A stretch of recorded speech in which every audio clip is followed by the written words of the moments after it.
माननीय नेता सदन। सर्वप्रथम मैं देश की प्रथम नागरिक आदरणीय राष्ट्रपति महोदया, माननीय राज्यपाल महोदय, माननीय विधानसभा अध्यक्ष, सदन में उपस्थित मेरे कैबिनेट के सभी सहयोगीगण, माननीय नेता प्रतिपक्ष और सभी आदरणीय विधायकगण, उत्तराखंड राज्य स्थापना के 25 वर्ष पूर्ण होने के अवसर पर आयोजित इस विशेष सत्र में मैं आप सभी का हृदय से स्वागत करता हूं, आप सबका अभिनंदन करता हूं। मैं संपूर्ण सदन की ओर से आदरणीय राष्ट्रपति महोदया का राज्य स्थापना दिवस के रजत जयंती उत्सव पर हम सभी का मार्गदर्शन करने के लिए देवभूमि उत्तराखंड पधारने पर मैं समस्त उत्तराखंड वासियों की ओर से आपको हार्दिक धन्यवाद देता हूं।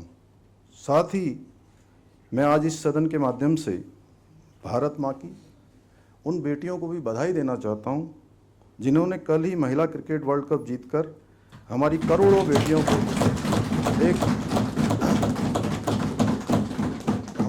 बेटियों को नई प्रेरणा दी है। ये हम सभी के लिए अत्यंत हर्ष का विषय है कि हमारे गौरवशाली राज्य की स्थापना के रजतोत्सव पर संपूर्ण भारतवर्ष की समस्त मातृशक्ति की प्रतीक आदरणीय राष्ट्रपति महोदया श्रीमती द्रौपदी मुर्मू जी का हम सभी को पाथेय प्राप्त होने वाला है। आदरणीय राष्ट्रपति महोदया का संपूर्ण जीवन संघर्ष, समर्पण, राष्ट्र प्रेम, राष्ट्र सेवा का अनुपम उदाहरण है। आपके व्यक्तित्व में मातृत्व की ममता, सेवा का संकल्प और राष्ट्र के प्रति अटूट समर्पण का अद्भुत संगम निहित है। आपने सदैव अंतिम पायदान पर खड़े व्यक्ति के कल्याण को प्राथमिकता देते हुए समाज के वंचित, शोषित एवं पिछड़े वर्गों के सशक्तिकरण और उत्थान के लिए कार्य किया है।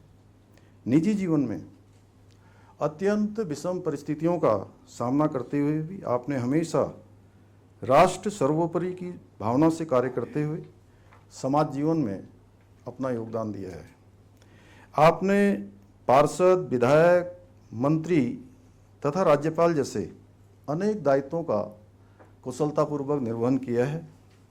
झारखंड की राज्यपाल के रूप में भगवान बिरसा मुंडा के आदर्शों का अनुसरण करते हुए आपने जनजातीय समाज के उत्थान में अविस्मरणीय भूमिका निभाई है।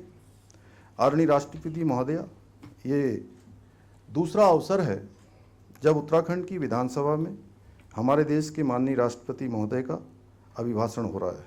इससे पूर्व 18 मई 2015 को पूर्व राष्ट्रपति श्रद्धेय स्वर्गीय प्रणब मुखर्जी जी ने हमारी विधानसभा को संबोधित किया था। देश की प्रथम नागरिक के रूप में आपका उत्तराखंड की विधानसभा में दिया जाने वाला ऐतिहासिक अभिभाषण हमारे राज्य के इतिहास में स्वर्णाक्षरों में अंकित किया जाएगा।